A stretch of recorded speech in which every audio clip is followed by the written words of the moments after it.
ప్రభునందు ప్రియ పరిశుద్ధ దేవుని కుమారులారా, దేవుని కుమార్తెలారా, యేసుక్రీస్తు ప్రస్తుత బ్రహ్మలు మీ అందరికీ వందనాలు. అలాగే దేవునికి స్తోత్రాలు. ప్రియులారా, ఎలా ఉన్నారు? చాలా బాగున్నారని మేము తలుస్తున్నాం.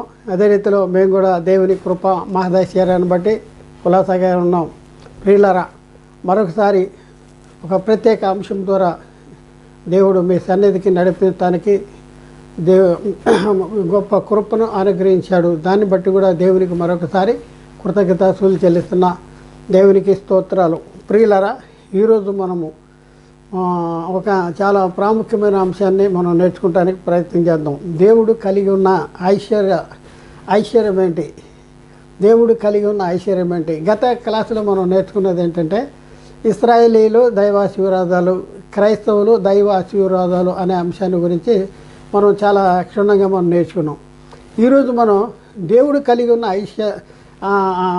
కలిగి ఉన్నటువంటి ఐశ్వర్యం ఏంటి, దేవుడు మనకు ఎలాంటి ఐశ్వర్యాన్ని మనకు అనుగ్రహించాడు, మరి ఆయన కలిగి ఉన్న ఐశ్వర్యం ఏంటి, దాని గురించి మనం చాలా క్షుణ్ణంగా లోతుగా పరిశీలన చేద్దాం. గత క్లాసులో క్రైస్తవులకి దేవుడు అనుగ్రహించిన ఐశ్వర్యాల గురించి టూకీగా మనం నేర్చుకున్నాం.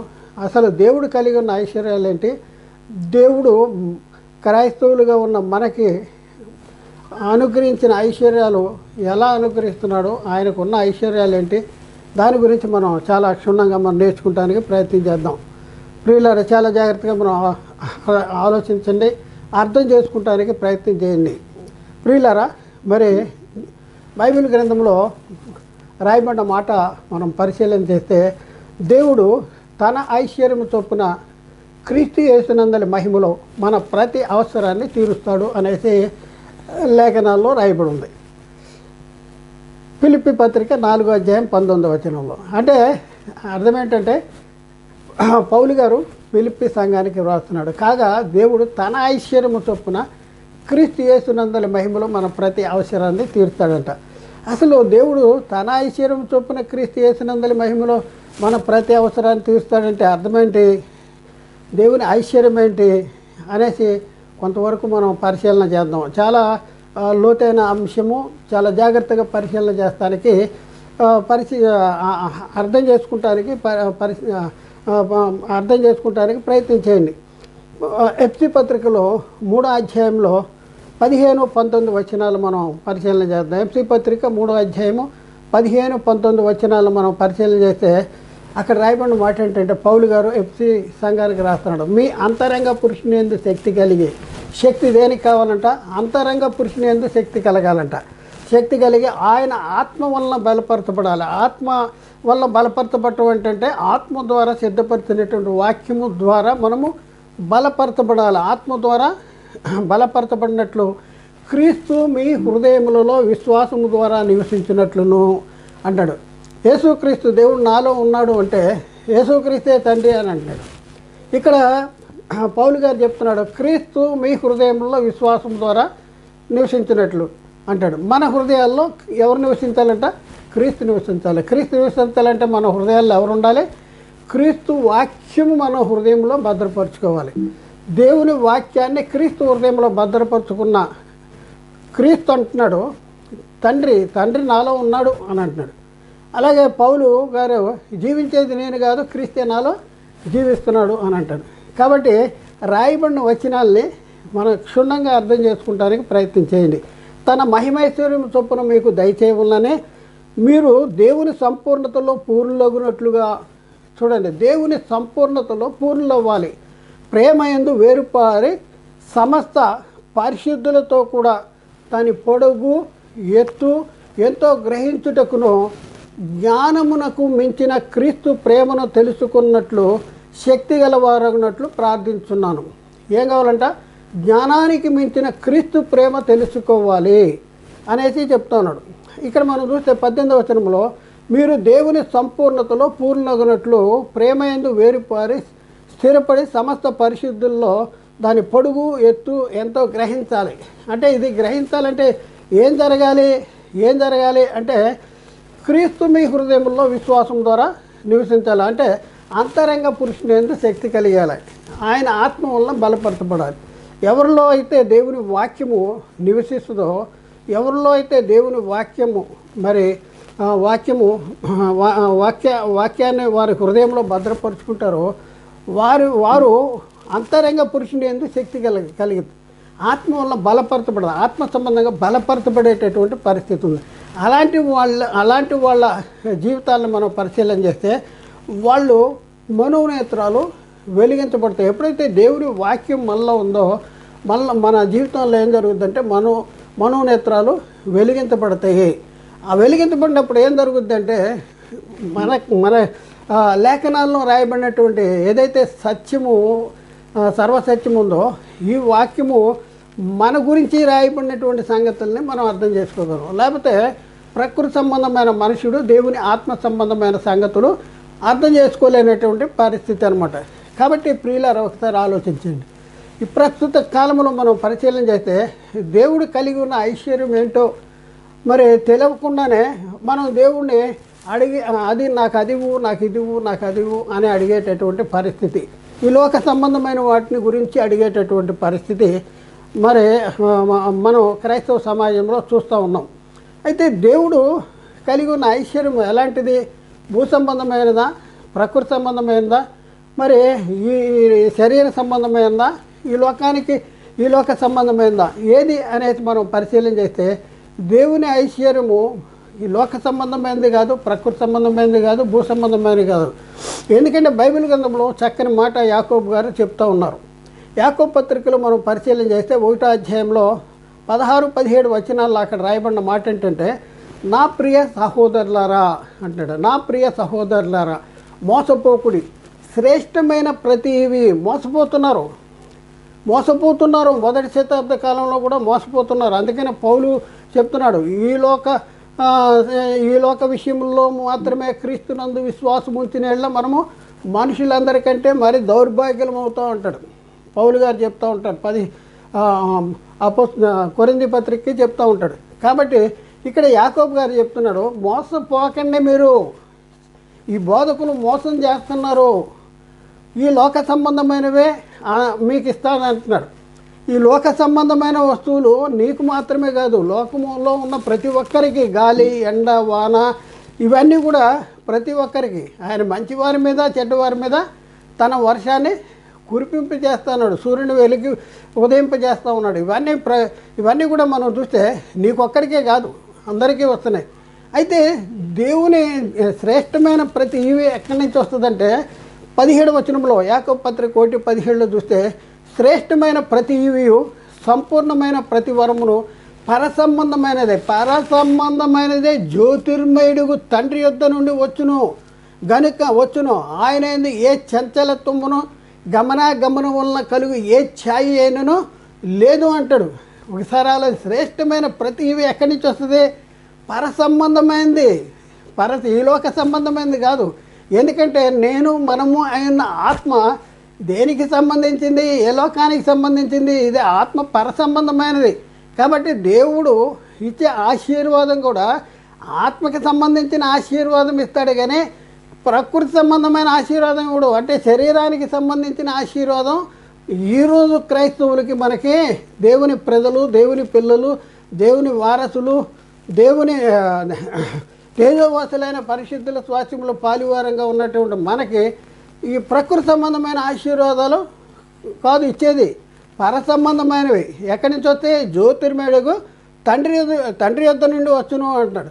అందుకనే పౌలు గారు మరి ఎఫ్సీ సంఘానికి వ్రాసిన పత్రికలో 3వ వచనం కాడి నుంచి 7వ వచనం వరకు కూడా మనం క్షుణ్ణంగా మనం చదవగలిగితే అక్కడ చాలా స్పష్టంగా రాయబడి ఉంది. దేవుని ఆశీర్వాదాలు, దేవుడు మనకిచ్చే ఆశీర్వాదాలు ఏంటి, దేవుడు కలిగి ఉన్న ఆశీర్వాదాలు ఏంటి? మనకిచ్చే ఆశీర్వాదాలు ఏంటంటే దేవుడు కలిగి ఉన్న ఆశీర్వాదాలు మనకిస్తాడు. ఎఫ్సీ పత్రిక 1వ అధ్యాయము 3-7 వచనాలు మనం చదువుదాం ప్రియులారా. అక్కడ రాయబడిన మాట ఏంటంటే, మన ప్రభువు యేసుక్రీస్తు యొక్క తండ్రి అయిన దేవుడు స్తుతించబడును గాక అంటాడు.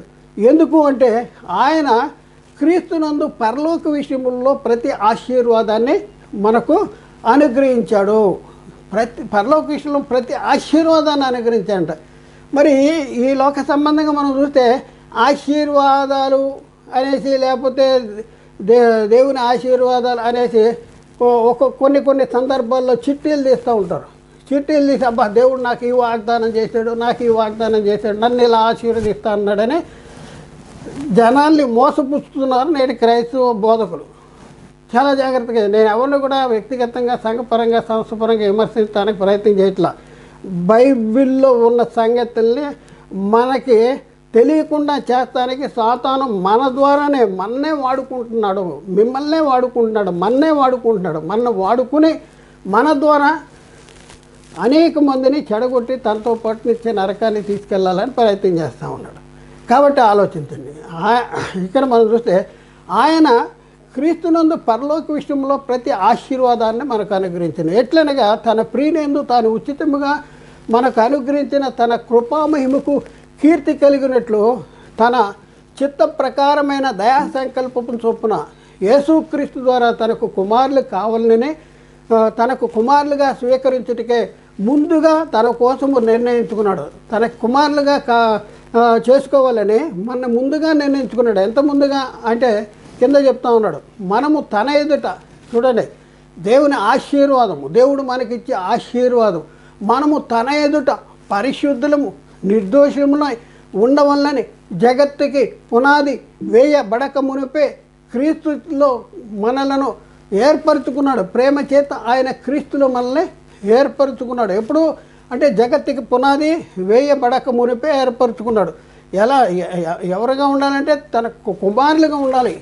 కుమారులు అంటే దేవుడు కుమారులు అంటే వారసులు, అంటే దేవుడికి కలిగిన సమస్తానికి వారసులుగా ఉండాలని మనల్ని దేవుడు జగత్తు పునాది వేయబడక మునిపే క్రీస్తులో మనల్ని ఏర్పాటు చేసుకున్నాడు. ప్రియులారా, ఒకసారి ఆలోచించి దేవుడి విషయంలో మనం పరిశీలన చేస్తే పౌలు గారు దేవుడి విషయంలో చెప్తా ఉన్నాడు. మనము కూడా కొన్ని సందర్భాల్లో పలానా ఆయన చాలా గొప్పవాడండి, పలానా ఆయన చాలా ధనవంతుడు, శ్రీమంతుడు, ఆయన ఏముందండి శ్రీమంతుడు అని అంటాం.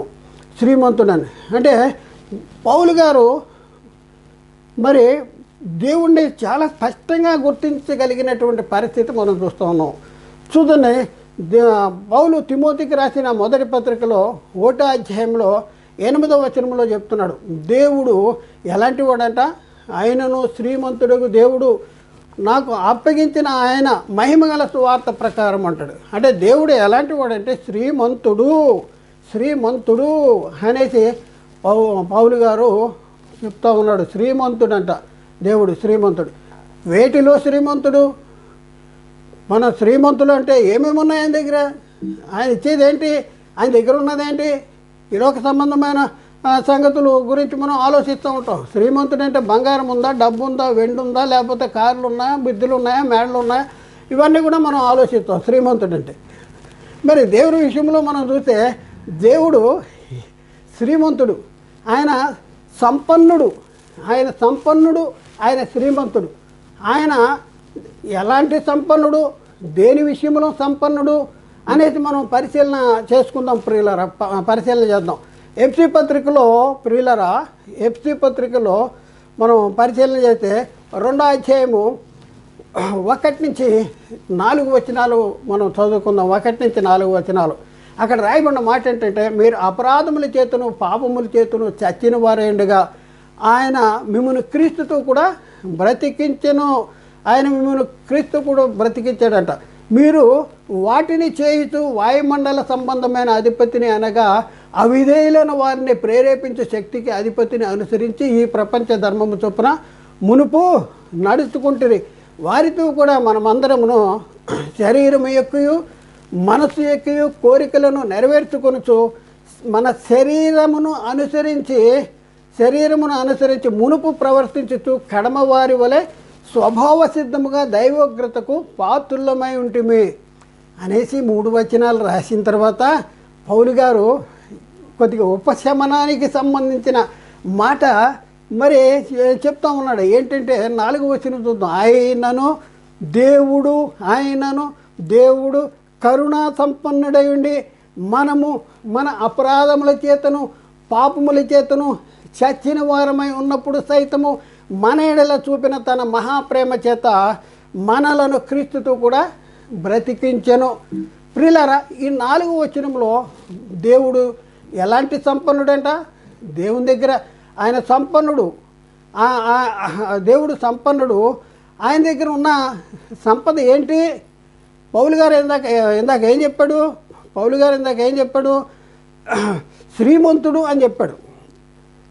ఇక్కడ అదే పౌలు గారు ఎఫ్సీ పత్రికకి చెప్తున్నాడు సంపన్నుడు అంట. సంపన్నుడు ఏంటా సంపన్న? ఆయన దగ్గర ఉన్న సంపద ఏంటంటే కరుణ అనే సంపద కలిగిన వాడు, కరుణా సంపన్నుడైన దేవుడు. అబ్బా, ఎంత గొప్ప మాట! మనం రోజు చదువుతున్నాం, మనకి అర్థం కావట్లా. ప్రియులారా, ఒకసారి ఆలోచించండి. బైబిల్ ఎంత స్పష్టంగా మనం చదవాలి. బైబిల్ 100 సార్లు చదివాం, లేకపోతే 200 సార్లు చదివాం అని చెప్పడానికి మాత్రమే కాకుండా చదివింది మనకి అర్థమవుతుందా? ఇది మనం ఆలోచించుకోవలసిన అవసరం ఉంది. పౌలు గారు ఎంత ఆత్మీయ స్థితిలో ఉండి ఈ మాటలు రాస్తున్నాడు చూడండి. ఆయనను దేవుడు కరుణా సంపన్నుడేయండి, మనము మన అపరాధముల చేతను పాపముల చేతను చచ్చిన వారమై ఉండినప్పుడు సైతము ఆయన తన మహాప్రేమ చేత మనలను క్రీస్తు కూడా బ్రతికి, మహాప్రేమ చేత క్రీస్తు కూడా. ఆయన ఏ సంపన్నుడంట? కరుణా సంపన్నుడు. కరుణ, జాలి, కరుణిస్తాం మనం. కొంతమందిని కరుణించి ఏం చేస్తాం?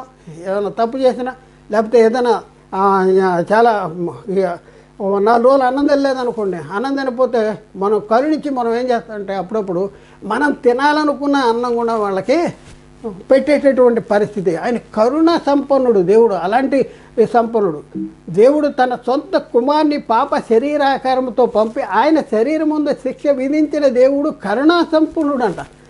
ఒకసారి ఆలోచించండి. దేవుడు లోకాన్ని ఎంతో ప్రేమించాడు. కాగా తన అద్వితీయ కుమారునిగా పుట్టిన వాని యందు విశ్వాసముంటూ ప్రతివాడు నశింపక నిత్యజీవం పొందినట్లు ఆయనను అనుగ్రహించాడు. కరుణా సంపన్నుడు అనుగ్రహించాడు. అబ్బా, ఎంత గొప్ప కరుణ కలిగినటువంటి దేవుడు. ఒకసారి మనం తెలుసుకోవాల్సిన అవసరం ఉంది.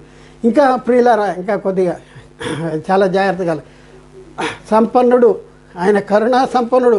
అలాగే రోమాపత్రికకి పౌలు గారు రోమా సంఘానికి రాస్తూ రోమపత్రిక 3వ అధ్యాయం 26వ వచనంలో అక్కడ చెప్తున్నాడు, క్రీస్తు రక్తమునందలి విశ్వాసము ద్వారా ఆయన కరుణాధారముగా బయలుపరిచాను. చూడండి, ఆయన కరుణా సంపన్నుడు. ఎలా బయలుపరిచాడంటే ఆ కరుణను, అంటే క్రీస్తు రక్తమునందలి విశ్వాసము ద్వారా ఆయనను కరుణాధారముగా బయలుపరిచాను. కాబట్టి దేవుడు ఇప్పటి కాలమందు తన నీతిని కనపరుచు నిమిత్తము తాను నీతిమంతుడును యేసునందు విశ్వాసము గల వారిని నీతిమంతులుగా తీర్చివాడిన ఉండుటకు ఆయన్ను అలాగూ చేసెను. చూడండి ప్రియులారా, ఎంత అద్భుతమైనటువంటి సంగతులు బైబిల్లో రాయబడి ఉంటే మనము ఎంతసేపు మన గొంతెమ్మ కోరికలు తీర్చుకుంటానికి బైబిల్లో ఏమైనా ఉన్నాయా? శరీర సంబంధమైన వాటిని సమకూర్చుకుంటానికి దేవుడు బైబిల్లో ఫలాంది ఇస్తాడు అవి చూస్తున్నారు. కానీ ఆత్మకి సంబంధించిన ఆయన కరుణా సంపన్నుడు. మనము చనిపోయాం, అపరాధాల చేత పాపముల చేత చనిపోయామంటే అర్థమేంటి? దేవునికి దూరం అయిపోయాం, దేవుని నుండి నిత్య ఎడబాటు జరిగిపోయింది. జీవించుతున్నామన్న పేరు మాత్రం ఉంది కానీ మృతులుగా ఉన్నాం. అపరాధముల చేత పాపముల చేత చనిపోయి ఉన్నాం. ఆయనను కరుణా సంపన్నుడైన దేవుడు మీరు అపరాధముల చేత పాపముల చేత చచ్చిన వారైనగా ఆయన క్రీస్తులో మిమ్మల్ని బ్రతికించాడు అనేసి పౌలు గారు చెప్తా ఉన్నాడు. మరొక మాట చూద్దాం ప్రియులారా. దేవుడు ఎలాంటి వాడు అంటే ఆయన దగ్గర అంటే కృపా మహాదైశ్వర్యం ఉందట. ఐశ్వర్యం ఉంది ఆయన దగ్గర. ఏంటంటే కృప అనే ఐశ్వర్యం ఉందట. కృప అంటే చూడండి, గమనించండి. మనం పరిశీలన చేస్తే ఎవరైనా మన దగ్గరికి వచ్చేసి అమ్మా నాకు దానం చేయండి అంటారు. మళ్ళీ ఇంకొక వ్యక్తి వచ్చేసి అంటాడు సాయంత్రంకి, నేను పని చేశాను నాకు జీతం అంటాడు. జీతమేమో చేసిన పనికి ఇచ్చేది జీతము, చేయకుండా ఇచ్చేది కృప. పని చేయకుండా ఇచ్చేది కృప. నాకు సహాయం చేయండి, నాకు అన్నం పెట్టండి, లేకపోతే నాకు ఈ సహాయం చేయండి, ఆ సహాయం చేయండి, అయ్యగారు అమ్మగారు అని అడుగుతాడు. అడిగితే మనం ఏం చేస్తాం? మనం ఏం చేస్తాం? దానం చేస్తాం. అలాగే దేవుడి విషయంలో మనం ఆలోచిస్తే దేవుడు కృపా సంపన్నుడంట. కృపా మహదేశ్వరం ఆయన దగ్గర ఉంది. మనము నీతిమంతులమనే కాదు, మనము ఇంకనూ భక్తిహీనులుగా ఉన్నప్పుడే దేవుడు క్రీస్తుని యుక్తకాలం ముందు భక్తిహీనుల కోసం క్రీస్తుని లోకానికి పంపించాడు.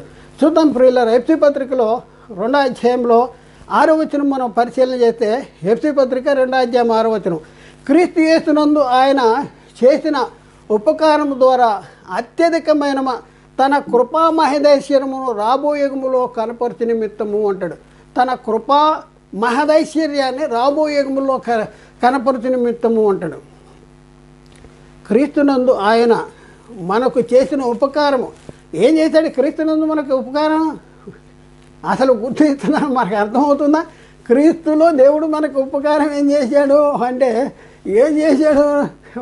నాకు ఇల్లు కట్టుకుంటానికి, నా కారు కొనుక్కుంటానికి, లేకపోతే నాకు పెళ్ళి అవ్వటానికి, లేకపోతే నాకు చిట్టి పడటానికి, లేకపోతే నాకు కోర్టు గొడవలు పోవటానికి, నాకు పిల్లలు పుట్టడానికి, లేకపోతే రకరకాలుగా మనం ఆలోచిస్తాం. అయితే ఇక్కడ క్రీస్తునందు ఆయన చేసిన ఉపకారం ద్వారా అత్యధికమైన కృపా మహదైశ్వర్యం అంట రాబోయేగముల్లో కనపరుచు నిమిత్తము. రాబోయేగాలు అక్కడికి వెళ్ళిన తర్వాత అర్థమవుద్ది. అందుకని పౌలు గారు అంటాడు, మనము పొందబో మహిమ ఏదంటే ఇప్పటి కాలపు శ్రమలు ఎండ తగినవి కాదు అంటాడు. పొందబోయే మహిమ ఎలాంటిది? యేసుక్రీస్తు ఈ లోకానికి వచ్చినప్పుడు ఆయన చూసినప్పుడు ఆయన ఉన్నట్లుగానే మనం మార్చబడేటటువంటి మన దేని శరీరం తన మహిమ గల శరీరానికి సమరూపం గలదానిగా మార్చబడింది. మనం ఎక్కడుంటాం? యేసుక్రీస్తు ఏమంటున్నాడు? నేను జయించి నా తండ్రితో కూడా ఆయన సింహాసనం ముందు కూర్చున్న ప్రకారము జయించు అని నాతో కూడా నా సింహాసనం ముందు కూర్చొని పెడతానంటున్నాడు. ఇప్పుడున్న పరిస్థితుల్లో మనకు కలిగి ఉన్న మహిమ ఏంటి? మీరు మృతి పొందితే అంటాడు. మీ జీవము క్రీస్తుతో కూడా దేవుని యందు దాచబడి ఉంది అంటాడు. మన జీవము క్రీస్తు కూడా దేవుని యందు దాచబడింది. కాబట్టి ఇదంతా ఎలా సాధ్యమైంది మన జీవితాల్లో అనంటే, తన కృపా మహదైశ్వర్యము క్రీస్తులో ఆయన చేసిన ఉపకారము ద్వారా తన కృపా మహదైశ్వర్యము మనం పొందుకుంటాం. కృపా మహదైశ్వర్యం ఎప్పుడైనా ఆలోచించామా? కృపా మహదైశ్వర్యం అంటే ఏంటి? కృప మనం పనిచేస్తే మన క్రియల వల్ల జరిగిందా? మనం పనిచేస్తాం వలన మన నీతిమంతులమయ్యామా? ఒకసారి ఆలోచించేయండి ప్రియులరా. ఇంకా మనం చూస్తే ఎఫ్సీ పత్రికలో 1వ అధ్యాయం 7వ వచనంలో మనం చూస్తే, దేవుని కృపా మహదైశ్వర్యమును బట్టి ఆ ప్రియునియందు ఆయన రక్తము వలన మనకు విమోచనము అనగా మన అపరాధములకు క్షమాపణ కలిగి ఉన్నది అంటాడు. చూడండి, దేవుని కృపా మహదైశ్వర్యాన్ని బట్టి ఆ ప్రియునియందు ఆయన రక్తము, ఆ ప్రియుని అంటే యేసుక్రీస్తులో దేవుని కృపా మహదైశ్వర్యాన్ని బట్టి యేసుక్రీస్తులో క్రీస్తు రక్తము ద్వారా ఏం జరిగిందంట? మనకు విమోచనము, మన అపరాధాలకు క్షమాపణ, మనకి విమోచన, మనకి అపరాధాలకు క్షమాపణ ఎలా జరిగింది? ఎవరి కృపా మహదైశ్వర్యము అంటే దేవుని కృపా మహదైశ్వర్యాన్ని బట్టే దేవుడు క్రీస్తుల్లో మన అపరాధాలకి క్షమాపణ, లేకపోతే మన పాపములకు విమోచన జరిగించాడు. ఒకసారి ఆలోచించారా? దేవుడు ఆయన కృపా మహదైశ్వర్యం అంట. ఐశ్వర్యము, అది ఐశ్వర్యము. ఆయన కృప అనేది ఐశ్వర్యము. ఒకసారి ఆలోచించండి. మరి ఆయన కృప మన మీద చూపబట్టే మన అపరాధాలకి క్షమాపణ, మన పాపాలకి విమోచన. ఇదన్నీ ఎలా జరిగిందంటే ఆయన కుమారుని రక్తములో మనకి దేవుడు జరిగించాడు. మరి ఒకసారి ఆలోచించుకోవలసిన అవసరం ఉంది ప్రియులరా. అలాగే ఎఫ్సీ పత్రిక 2వ అధ్యాయం 8వ వచనంలో కూడా చక్కని మాట రాయబడి ఉంది. మీరు విశ్వాసము ద్వారా కృపచేతనే రక్షించబడి ఉన్నారు, ఇది మీ వలన కలిగినది కాదు అంటాడు. ఇది మీ వలన కలిగింది, అది మేమేదో చేశాం కనుక మేము రక్షణ పొందాం అనేది కాదు.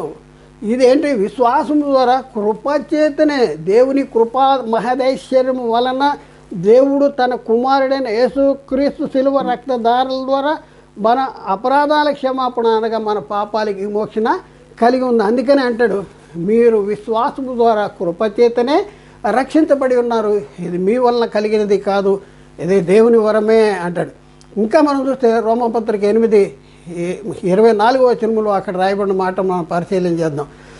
కాబట్టి నమ్మువారు ఆయన కృపచేతనే ఉచితముగా, ఆయన కృపచేతనే క్రీస్తు యేసునందలి విమోచన ద్వారా ఉచితముగా నీతిమంతులుగా, మనం డబ్బులు పెడితే నీతిమంతులమే అయ్యాం కాదు, మనం ఏదో నీతి క్రియలు జరిగిస్తే నీతిమంతులమే అయినటువంటి పరిస్థితి కాదు.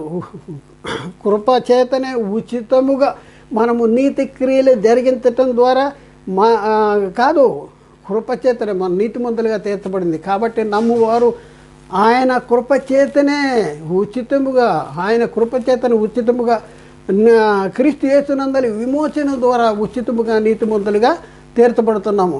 ఇంకా మనం చూస్తే ఆయన ఎలాంటి కృప కలిగిన వాడంట, సర్వ కృపానిధి యగు దేవుడు. కృపానిధి, నిధి అంట, నిధి దొరికింది అంటారు.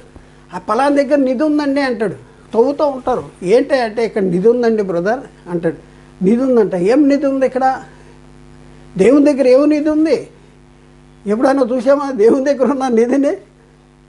మనం పరిశీలన చేసి సర్వకృపానిధి దేవుడు, సర్వకృప, అన్ని విధములుగా అన్ని విషయాల్లో కూడా ఆయన కృప కలిగిన వాడు.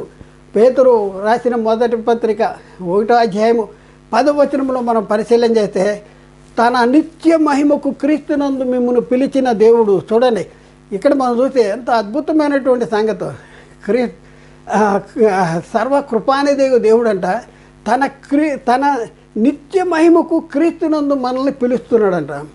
తన నిత్య మహిమకు క్రీస్తునందు మనలను పిలిచిన దేవుడు, పిలిచిన సర్వకృపానిధి దేవుడు అంటాడు. తన నిత్య మహిమకు క్రీస్తునందు మిమ్మును పిలిచిన సర్వకృపానిధి దేవుడు. అబ్బా, పౌలు ఇక్కడ పేతురు గారు ఎంత అద్భుతమైనటువంటి సంగతి చెప్తా ఉన్నాడు. మనం చూడండి, దేవుడిని ఎంత స్పష్టంగా ఆయన గ్రహించగలిగాడు, ఎంత స్పష్టంగా తెలుసుకోగలిగాడు అనేసి మనం పరిశీలన చేస్తే తన నిత్య మహిమకంట మిమ్మల్ని పిలిచాడు. ఆయన ఎవరో తెలుసా అంటే సర్వకృపానిధి దేవుడు అంట. ఎంత అద్భుతమండి! పౌలుగా పేతురు గారు ఎంత అద్భుతమైన సంగతి చెప్తూ ఉన్నాడండి. చూడండి, దేవుడు ఎలాంటి వాడు అంటే సర్వకృపానిధి దేవుడు అని చెప్పుకుంటా. కొంచెము కాలము మీరు శ్రమపడిన పిమ్మట తానే మిమ్మల్ని పూర్ణముగా చేసి సిద్ధపరిచి బలపరుచునంట. పూర్ణముగా చేసి సిద్ధపరిచి బలపరుస్తాడు అనే చెప్తాము. కాబట్టి ప్రియులారా, ఒకసారి ఆలోచించండి, అసలు దేవుడు కలిగిన ఐశ్వర్యాలు ఏంటి? ఆయన క్రీస్తులో మన జీవితంలో మన ఆత్మకి చేసినటువంటి ఆ సహాయాలేంటి, ఆ ఐశ్వర్యాలేంటి, అనుగ్రహించిన ఐశ్వర్యాలేంటి, ఈవులేంటి, ఇవి ఒకసారి పరిశీలన చేసుకోవాలి. ఇది బైబిల్లో రాయబడి ఉంది. కానీ సాతాను అవిశ్వాసులైన మనోనేత్రాలకి గుడ్డితనం కలిగజేశాడు కనుక క్రీస్తు మహిమను కనపరుచు సువార్త ప్రకాశము వారికి ప్రకాశింపకుండినట్లు అవిశ్వాసులైన మనోనేత్రాలకి ఈ యుగ సంబంధమైన దేవత గుడ్డితనాన్ని కలిగజేస్తుంది. ఇంకా మనం పరిశీలన చేసుకుంటే రోమపత్రిక పౌలు గారు రాస్తా ఉన్నాడు 10వ అధ్యాయంలో 10వ వచనము 12వ వచనము. అక్కడ ఏం చెప్తున్నాడంటే ఐశ్వర్యవంతుడు, కృప చూపుటకు ఐశ్వర్యవంతుడు, కృప చూపుటకు ఆయన ఈ లోక సంబంధమైన మనం నాకు ఇది ఇచ్చాడు అది ఇచ్చాడు అనేసి చెప్తూ ఉంటాం. కానీ ఇక్కడ మనం చూస్తే పౌలు గారు రోమా సంఘానికి రాస్తూ కృప చూపుటకు ఐశ్వర్యవంతుడంట. చూద్దాం రోమపత్రిక 10వ అధ్యాయంలో 10-12 వచనాలు మనం చూద్దాం. రోమపత్రిక 10వ అధ్యాయము 10-12 వచనాలు చూద్దాం. ఏలైనగా నీతి కలిగినట్లు మనుషుడు హృదయంలో విశ్వసించును, రక్షణ కలిగినట్లు నోటితో ఒప్పుకొను. ఏలైనగా ఆయన నందు విశ్వాసముంచు వాడెవడో సిగ్గుపడ్డని లేఖనము చెప్పుతున్నది. 12వ వచనం, యూదుడని లేదు, గ్రీసు దేశస్థుడని లేదు, ఒక్క ప్రభువే అందరికీ ప్రభువై ఉండి తనకు ప్రార్థన చేయు వారందరిళ్ళ కృప చూపుటకు ఐశ్వర్యవంతుడే. కృప చూపుటకు ఐశ్వర్యవంతుడే. తనకు ప్రార్థన చేయు వారందరి ఎడల కృప చూపుటకు ఐశ్వర్యవంతుడు. అబ్బా, ఈ చూడండి ఎంత ఈ మాటలో ఎంత అంతర్లీనంగా, ఎంత ఆత్మ సంబంధమైన మాటలో దేవుణ్ణి ఎంత దగ్గరగా వాళ్ళు జీవించి లేకపోతే దేవునికి దగ్గరగా ఉండి దేవుని సంగతుల్ని వీళ్ళు గ్రహించగలిగారో ఒకసారి ఆలోచించండి. అద్భుతమైన సంగతులు రాశారు చూడండి. తనకు ప్రార్థన చేయి వారందరికీ కృప చూపుటకు ఐశ్వర్యవంతుడు. ఆయన ఐశ్వర్యము ఏంటి? కృప అనే ఐశ్వర్యము. కృప మన కష్టపడ్డామని కాదు, మన కష్టపడకోకుండానే క్రీస్తులో మనలను రక్షించాడు, పాపాలను విమోచించాడు, నీతిమంతులుగా తీర్చాడు. ఇంకా మనం చూద్దాం చూడండి, రోమపత్రిక 6వ అధ్యాయంలో 3వ వచనంలో అక్కడ మనం పరిశీలన చేస్తే దేవుని కృపావరము మన ప్రభువైన యేసుక్రీస్తునందు నిత్యజీవం అంట. దేవుని కృపావరము మన ప్రభువైన యేసుక్రీస్తునందు నిత్యజీవము. దేవుని కృపావరము మన ప్రభువైన యేసు అంటే దేవుడు క్రీస్తుని మనకు అనుగ్రహించేశాడు. రోమపత్రిక 6:23 ఏలైనగా పాపమూలంలో వచ్చే జీతము మరణము, ఆయనను దేవుని కృపావరము మన ప్రభువైన యేసుక్రీస్తునందు నిత్యజీవము.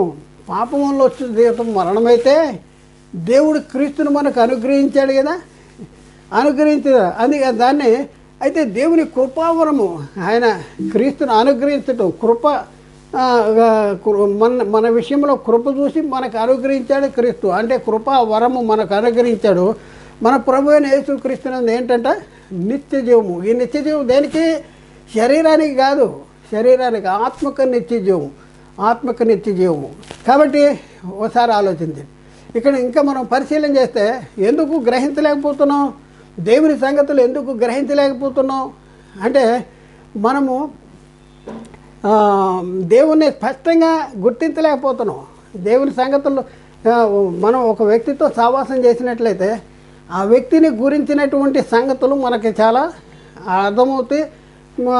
ఆ తర్వాత వాళ్ళకి తగినట్లుగా మనం జీవిస్తాము, లేకపోతే వాళ్ళ అభిప్రాయాల్ని మనం గౌరవిస్తాము, వాళ్ళ అభిప్రాయాల్ని మనం గుర్తించగలుగుతాము, మనం తెలుసుకోగలుగుతాం. కానీ ఇప్పుడున్న పరిస్థితుల్లో మనం దేవునితో మరి సహవాసం చేయగలుగుతున్నామా? దేవునితో ఆత్మీయ సహవాసం చేయగలుగుతున్నామా? చేయగలిగితే దేవుడు కలిగి ఉన్నటువంటి జ్ఞానాన్ని మనం మన విషయంలో దేవుడు చేస్తానన్నా చేసినటువంటి వాటిని మనం క్షుణ్ణంగా మనం తెలుసుకోగలం. చూద్దాం ప్రియులరా, కొలసి పత్రికలో 2వ అధ్యాయము 3వ వచనంలో పౌలు గారు చెప్తున్నాడు ఏంటంటే, బుద్ధి జ్ఞాన సర్వ సంపదలు ఆయన ఎందే గుప్తమైన బుద్ధి జ్ఞాన సర్వ సంపదలు, బుద్ధి జ్ఞాన సర్వ సంపదలు. చూడండి ఎంత స్పష్టంగా చెప్తున్నాడు పౌలు. ఇక్కడ మనం చూస్తే పౌలు గారు ఎంత స్పష్టంగా చెప్పారు, బుద్ధి జ్ఞాన సర్వ సంపదలు ఆయన ఎందే గుప్తమైన. ఆయన ఎందు గుప్తమే ఉంది, ఆయన దగ్గర ఏమున్నాయి? చాలామంది చెప్తారు, అబ్బో ఆయన దగ్గర అండి చాలా డబ్బు ఉందండి, చాలా బంగారం ఉందండి, చాలా కార్లు ఉన్నాయండి, పెద్ద బిల్డింగులు ఉన్నాయండి అని చెప్తాం. మరి దేవుడి దగ్గర ఏమున్నాయి? అవి ఉన్నాయా నువ్వు అడుగుతున్నావు?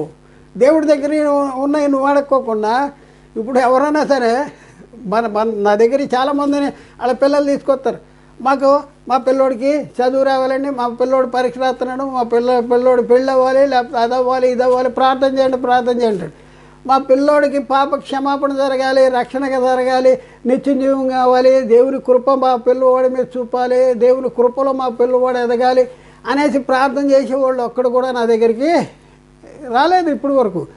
ఎందుకంటే గుర్తించలేదు వాళ్ళకి ఎందుకు వాళ్ళకి తెలియదు, విశ్వాసాలకు ఎందుకు తెలియదు అంటే అసలు బోధ కలిగి తెలియదు కనుక.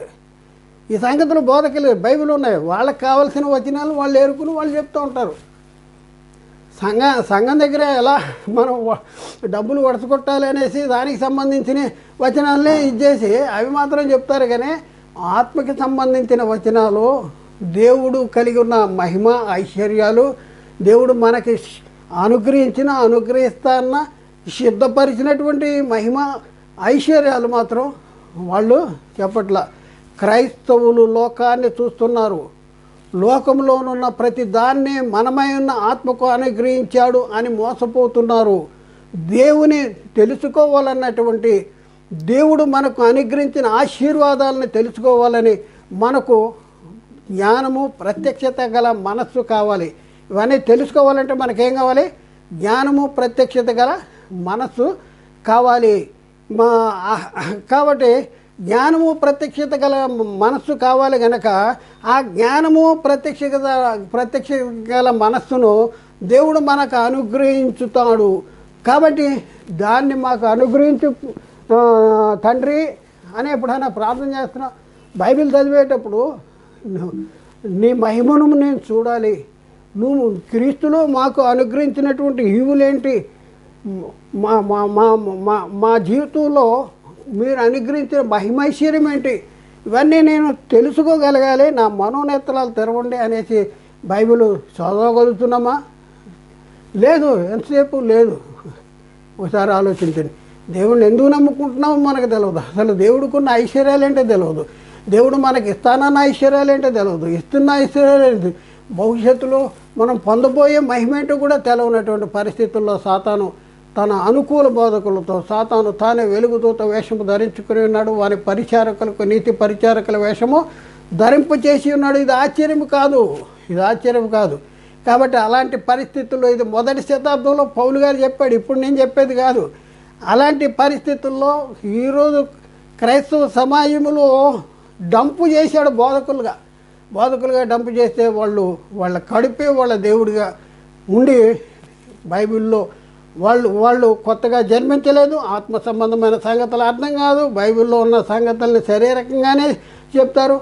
దేవుడు ఈ ఫలాన్ని తింటే చచ్చిపోతారంటే సాతాను అంటాడు మీరు చావరంటాడు. దేవుడు అన్నది ఆత్మ గురించి, సాతాను చెప్పాడు శరీరాన్ని గురించి. శరీరంగా చావరు, కానీ ఆత్మీయంగా ఆత్మ సంబంధంగా చనిపోతూ ఉన్నాడు. ఆ రోజే దేవునికి మా ఆదాముకి ఎడబాటు అనేది జరిగింది. కాబట్టి ఒకసారి ఆలోచించండి. ఇంకా మనం చూస్తే ఎఫ్సీ పత్రికలో పౌలు గారు రాస్తున్నాడు 1వ అధ్యాయము 19వ వచనంలో, మన ప్రభు అయిన యేసుక్రీస్తు యొక్క దేవుడైన మహిమాస్వరూపి యొక్క దేవుడు తండ్రి తన్ను తెలుసుకునేందుకు మీకు జ్ఞానము ప్రత్యక్షత గల మనస్సు అనుగ్రహించాలంట. ఏం కావాలి?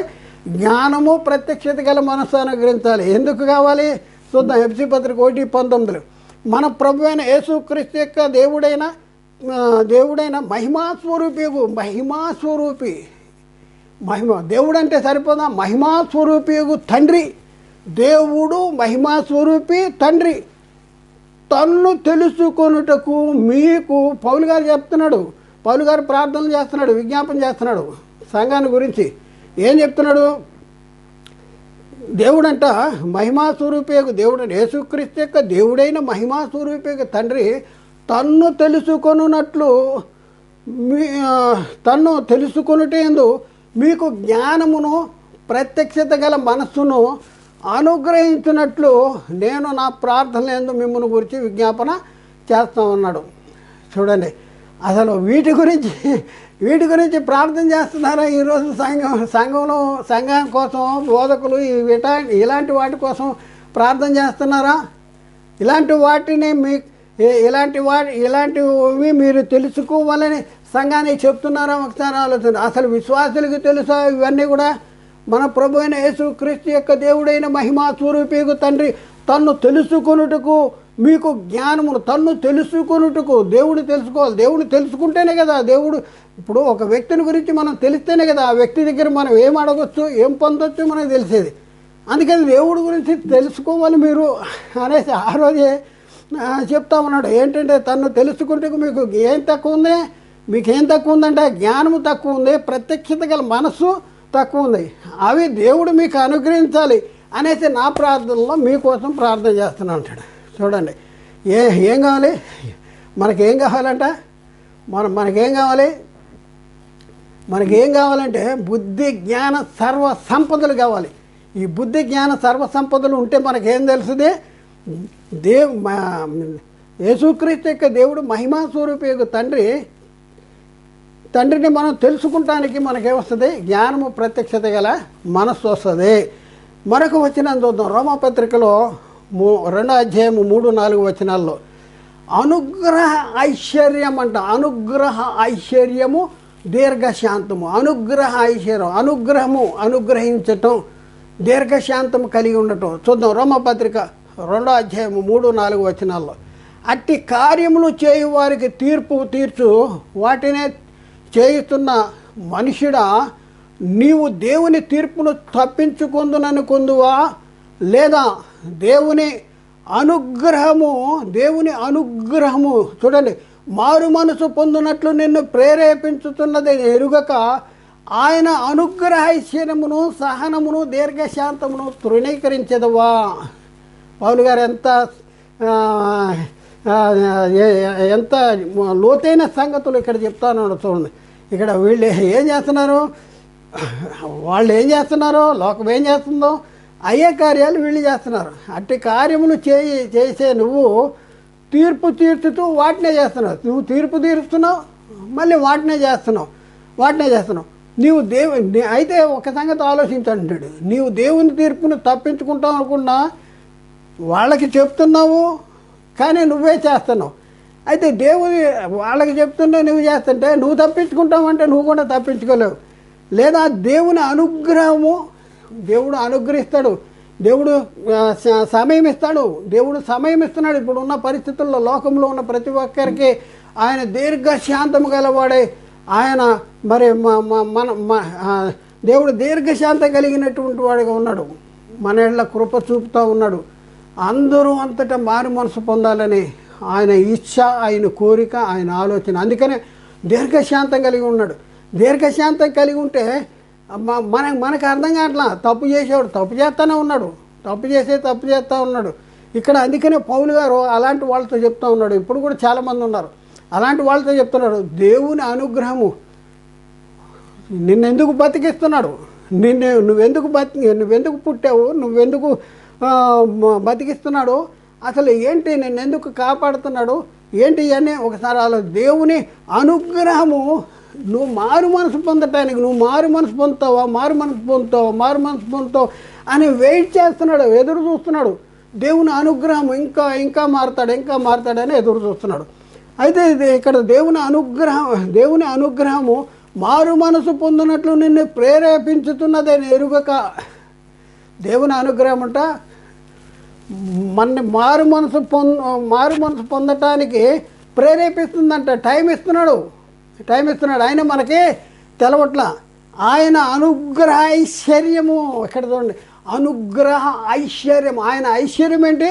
అనుగ్రహించటమే ఒక ఐశ్వర్యము.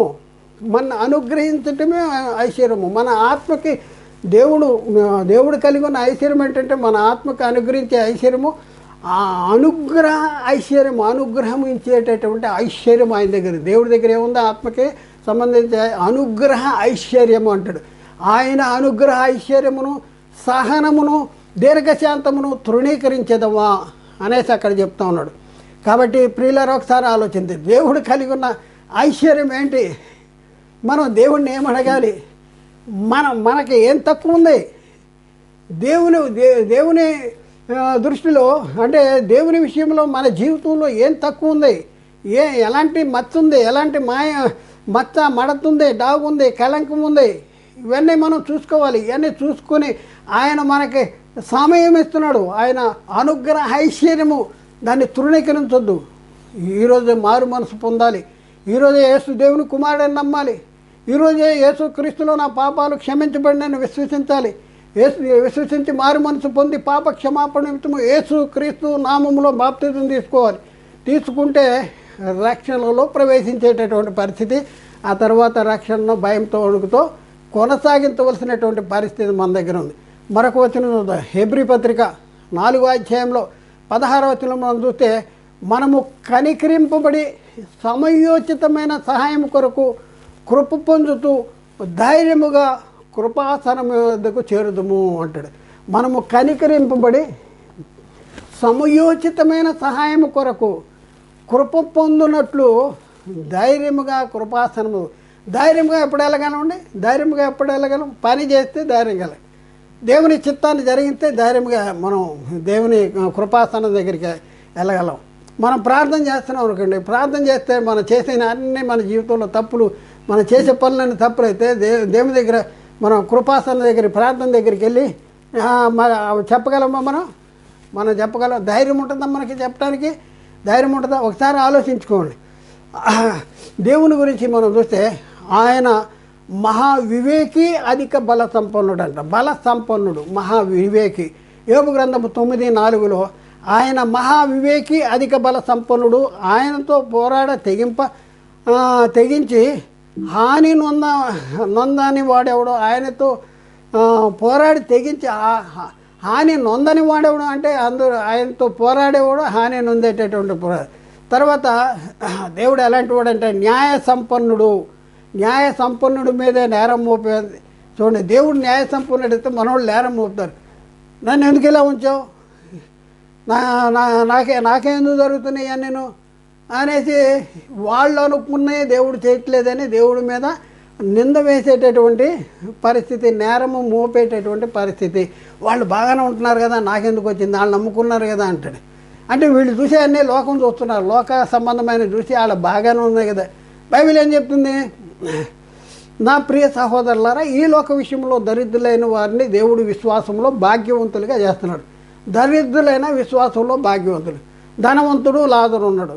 ధనవంతుడు జీవించిన కాలంలో అనుదినము బహుగా సుఖిస్తూ సన్నపునారు వస్త్రాలు ధరించుకుని మరి ఈ లోక సంబంధంగా బాగా జీవించాడు. దరిద్రుడు ధనవంతుడి ఇంటి వాకడి పడినటువంటి ఆ రొట్టె ముక్కలు తిని తన జీవనాన్ని కనిపడు. ఇద్దరు చనిపోయారు.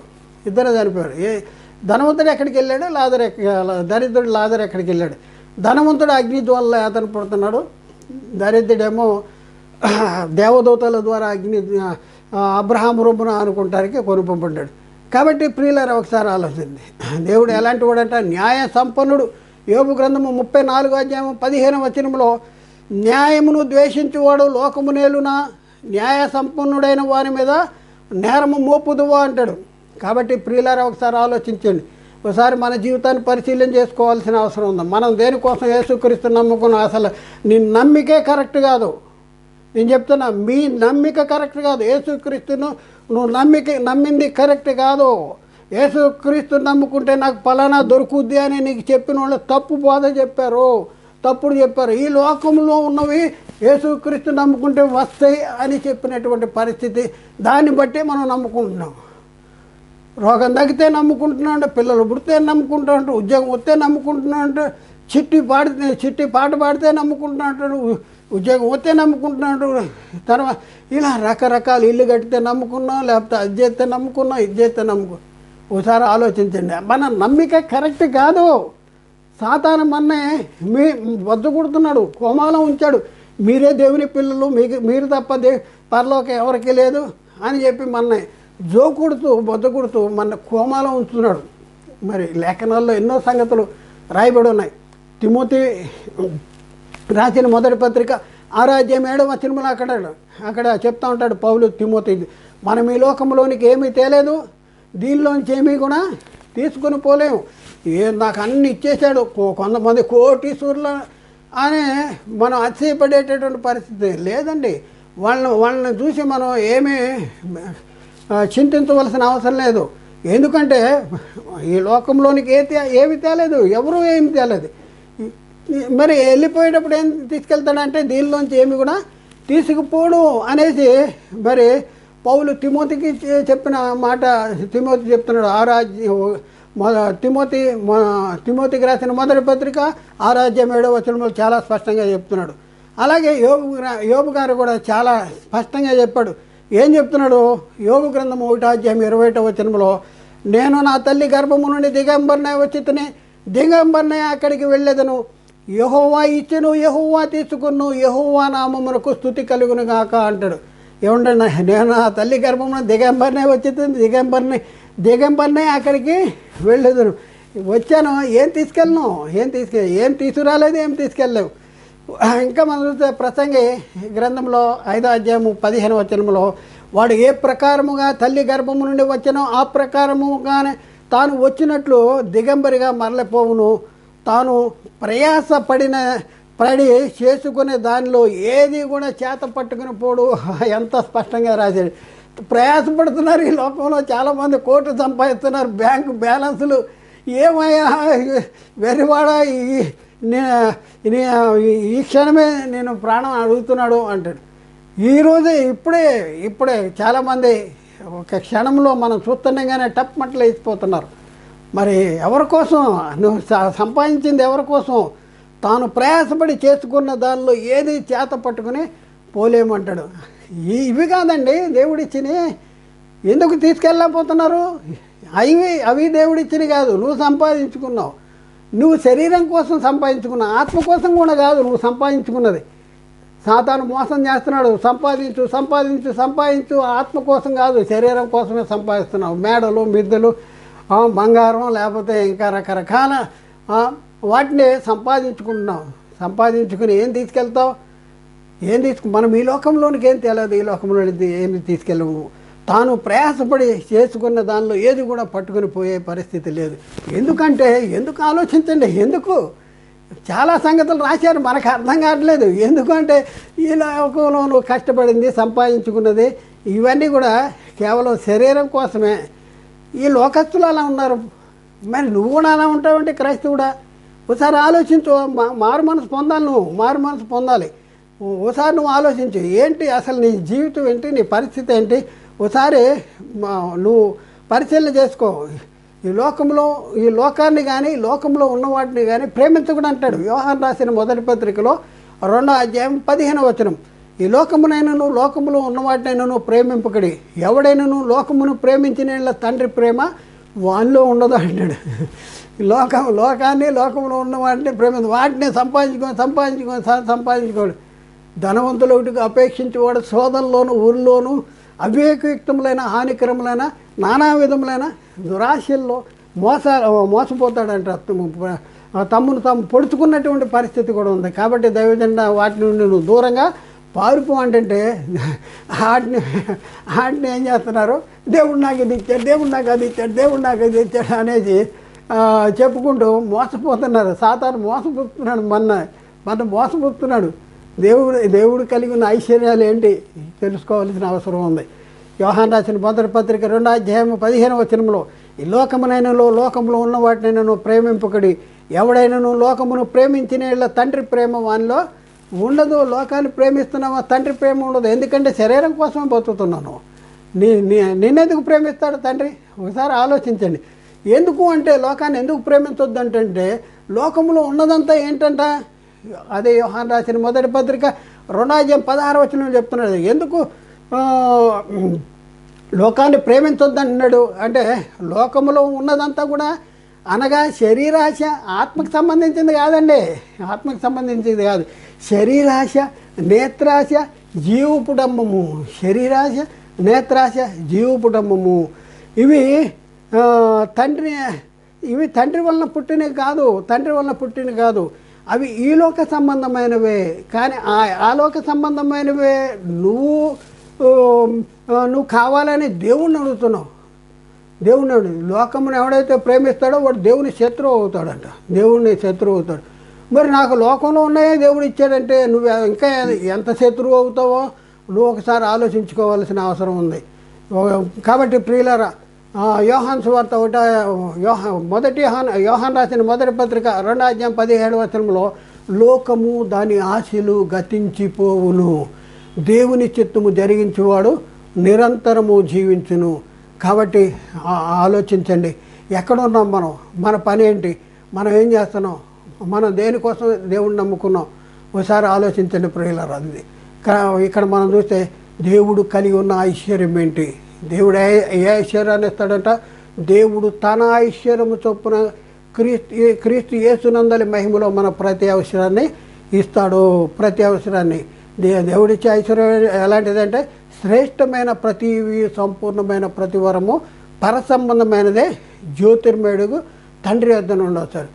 మన ప్రభువుకి యేసుక్రీస్తు యొక్క తండ్రి అనే దేవుడు స్తుతించబడుగాక. ఆయన పరలోక విషయంలో ఆత్మ సంబంధమైన ప్రతి ఆశీర్వాదాన్ని ఇచ్చి, ఏంటి ఆత్మ సంబంధమైన ఆశీర్వాదాలంటే ఇప్పుడు మనం నేర్చుకున్నాం. ఆయన కృపా మహదేశ్వరము, ఆయన కనికరము కలిగినటువంటి వాడు. ఇంకా ఎన్నో ఐశ్వర్యాలు మనం నేర్చుకున్నాం. ఇంకా బైబిల్లో చాలా ఉన్నాయి, కానీ ఇంకా చెప్పడానికి టైం సరిపోవట్లేదు. కాబట్టి ప్రియులారా ఒకసారి ఆలోచించండి. మరి ఇంకా రాబోయే దినాల్లో మరి క్రైస్తవుడు ఏ ఐశ్వర్యాన్ని కలిగి ఉండాలి, లేకపోతే క్రైస్తవుడు కలిగి ఉండవలసిన వాటిని ఏంటి అనేసి దాని గురించి మనం తెలుసుకుందాం. ఆలోచించండి, అర్థం చేసుకోండి. ఎవరన్నా బోధకులు ఈ వాక్యాలను వింటే వాళ్ళ జీవితాలు మార్చుకోవాల్సిన అవసరం ఉంది. ఎందుకు కఠినపరచుకోవద్దు. ఇప్పుడు వరకు మనము తెలవక తప్పు చేసాం. ఒక వ్యక్తి కామెంట్ చేశాడు ఏంటంటే, సాతాను ఎందుకు సాతాను అంటే, సాతాను పనులు చేసేవాడు సాతాను అంటాడు. యేసుక్రీస్తు ఏమన్నాడు పేతురుతో? పేతురు యేసుక్రీస్తు అంటాడు, యెరూషలేము వెళ్తా దేవుడు ఏదైతే దేనికోసమే నన్ను పంపించాడో ఆ పని నెరవేరుస్తున్నా తుదముట్టించడం అనేది జరుగుద్ది. యెరూషలేము వెళ్తున్నా, పెద్దల చేత శాస్త్రులు వీళ్ళందరూ కూడా నన్ను పట్టుకుంటారు, హింసిస్తారు, సిలువ వేస్తారు. అయినా తిరిగి 3వ దినాలు లెగుస్తానంటే ప్రభు అది నీకు దూరం అవును కాకంటాడు. అప్పుడు ఏమన్నాడు చూడండి, ముద్దుగా పిలిచాడా? అయ్యో పేతురు గారు ఎంత మంచివాడు అన్నాడా? సాతానా అన్నాడు. మరి సాతాను బోధ చేసేవాళ్ళని సాతానానికి ఏం చెప్పండి? అలా చెప్తున్నారంటే తెలిసినా సరే మారట్లేదు. ఇప్పుడు తెలుసుకున్నా సరే మారట్లేదు. ఒకసారి ఆలోచించే కడుపు ఎందుకంటే నేను మారిపోతే జనాలకి అది కాదు దేవుడు ఐశ్వర్యాలు ఇదిగో ఇవి అడగాలి అని చెప్పామనుకోండి, వాళ్ళకేమో రుచించదు. పాస్టర్ గారికి ఏమైంది అనేసి రుచించదు. ఎందుకంటే వాళ్ళకి ఏంటంటే వాళ్ళు కోరుకున్న ఐశ్వర్యాలు దేవుడు ఇస్తాడని చెప్పాలంటే భ్రష్ట్ అయిపోతాడు. అవి చెప్తే భ్రష్ట్ అయిపోతున్నాడు. లేదంటేనేమో కడుపు ఇదవుతుంది. అందుకని కడుపుకు దేవుడు అయిపోయి దానికి అడాప్ట్ అయిపోతున్నారు. కాబట్టి ఆలోచించండి, అర్థం చేసుకోండి, మారండి. మారి ఇప్పుడైనా సరే సత్యాన్ని గ్రహించండి. దేవుడు మాట్లాడిన ప్రతి మాట ప్రతి ఒక్క హృదయంలో నీరుగట్టి ఫలం చేయనుగాక. ఆమెన్. అందరికీ వందనాలు. దేవునికి స్తోత్రాలు.